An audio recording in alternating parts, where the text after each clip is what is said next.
All the cities and towns in China are bustling with activity, from food, clothing, housing, and transportation to real estate stocks, all of which seem to be trading hot. But in fact, although trading behavior is everywhere in China, there is no real market there, but only a CCP market made up of the Communist Party's nervous system. Sounds a little mysterious, let me try to make it clear, because this is absolutely related to the economic future of Taiwan, and it's also absolutely related to the money in your pocket. It is thought that in the past 3 decades or so, China has shifted from a planned economy to a market economy.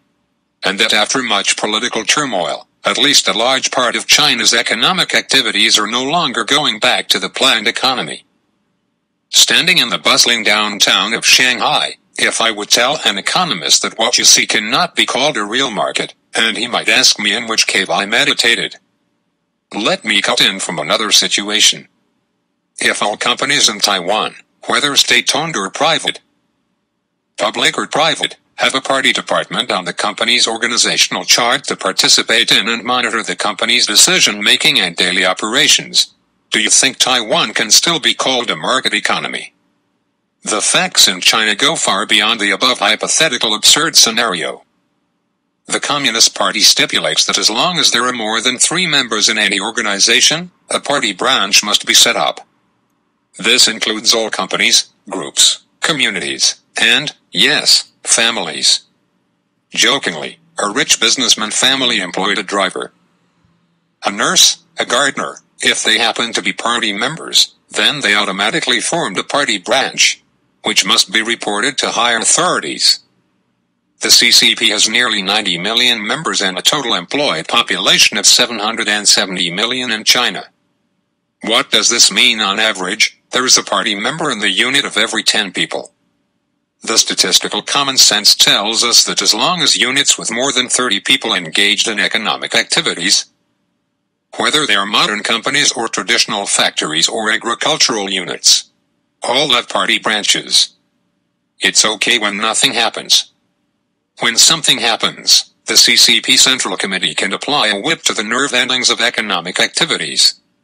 Or some people laugh at the age, and now everyone looks toward money, those millions, thousands of party branches, but have a form only, it can nod over the favor and pay rise from the boss.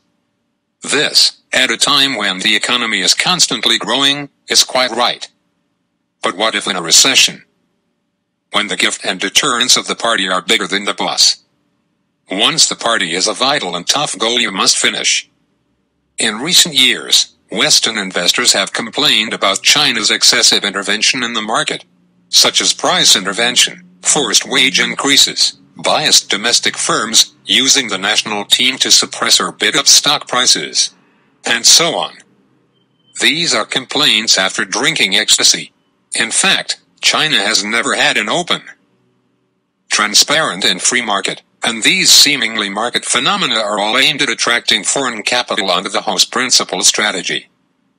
It just like the kitchen serves whatever the guest wants to eat. China's economy is now faced with the double difficulties of the Great Recession and structural readjustment. If no extreme action is taken, the party's ruling rationality will be fundamentally threatened. At that time, the party's nervous system, which pervades all economic units, will quiver with the party's will. But the theoretical team of the CCP Central Committee will surely provide a set of explanations that are in line with the logic of the Western market economy. Whether you believe it or not, depends on how stupid you are. Taiwan, which is the shallow dish economy, and Taiwan businessmen whose the wallet is not deep than the Chinese counterparts. In the next few years, it is best to use more CCP market and less real markets to judge their situation and behaviors.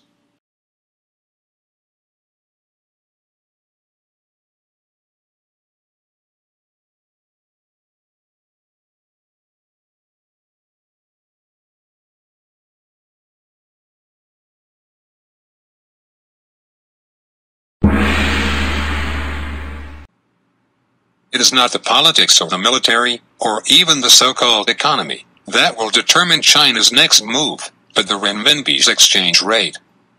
Like the United States, Europe, and Japan, China's economy has been hijacked by its own currency. But the renminbi has a unique feature compared with the dollar, the euro, the pound, and the Japanese yen.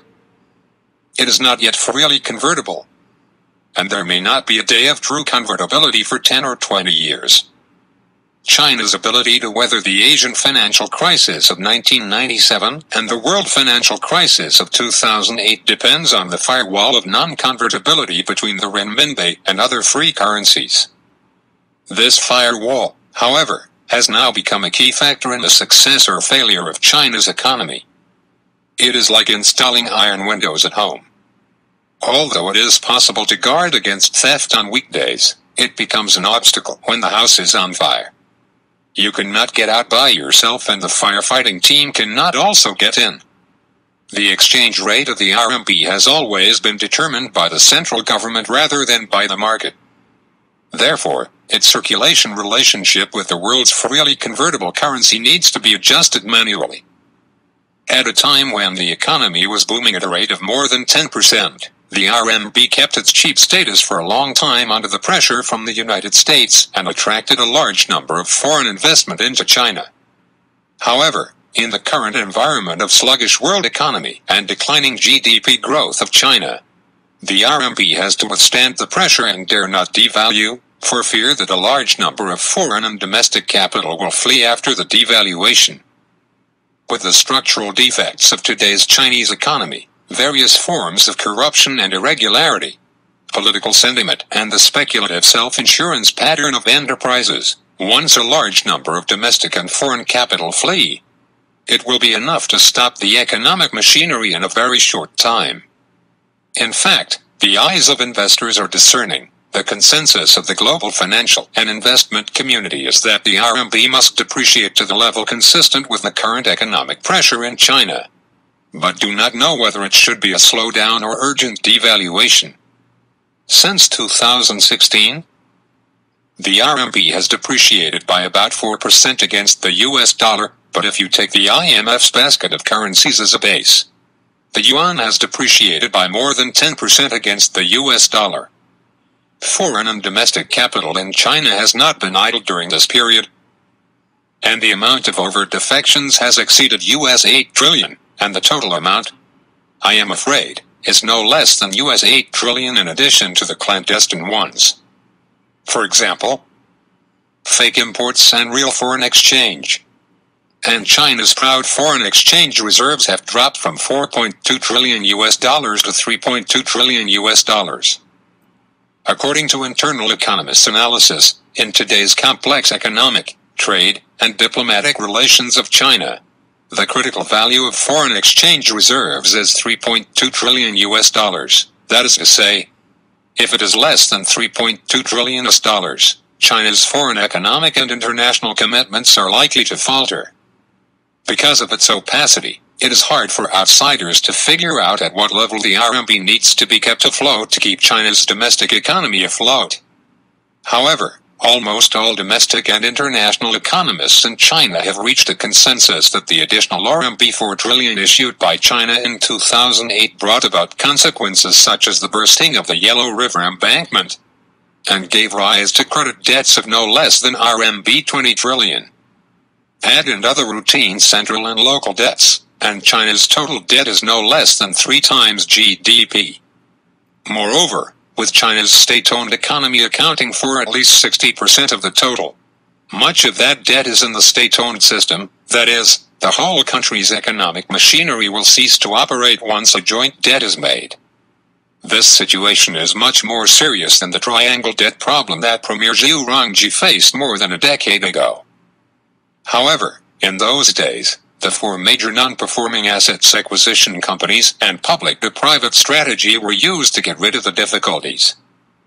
Today, no matter from the nature or the total amount, the application of the old technology is also ineffective.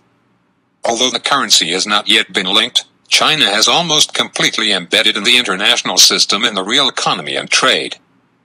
A sudden loss of control of the RMB exchange rate is bound to lead to the loss of control of the real economy and trade, which is beyond the affordability of China and even the world. So governments don't want to see the RMB get out of control. The consequences of China's runaway economy. As Henry Paulson, the former U.S. Treasury Secretary, put it most clearly in his memoirs, those who have been downplaying the Chinese economy had better start praying that their predictions will not come true. Once the Chinese economy collapses, the impact on the world is unpredictable.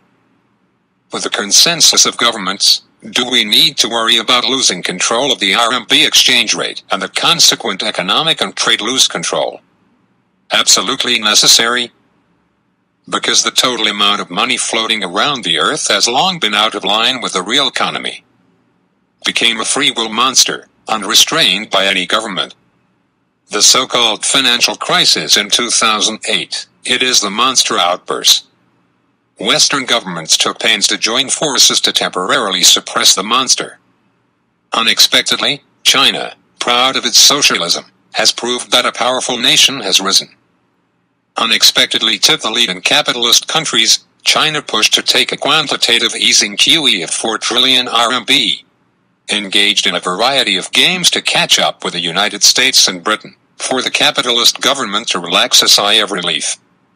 Then Western countries began to QE, again QE, more fattening the monster in 2008, until the unheard of negative interest rate policy cannot hurt the monster a hair once more.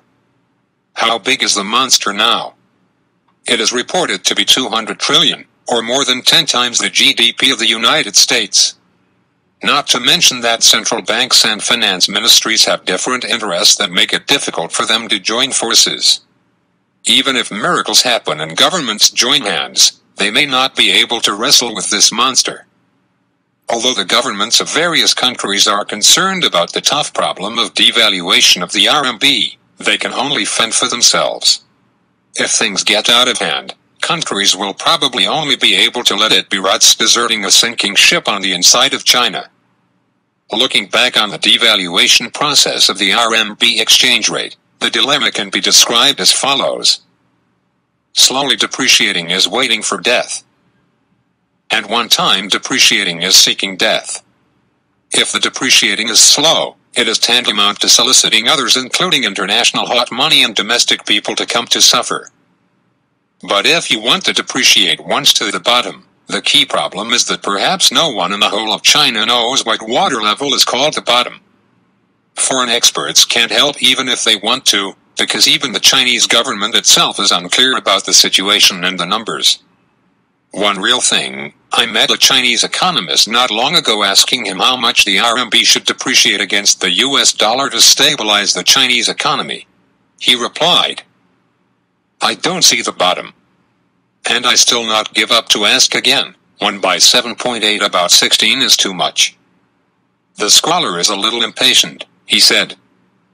"My bro, in the Chinese monetary field I belong to one of the top 3, I repeat. I could not see the bottom,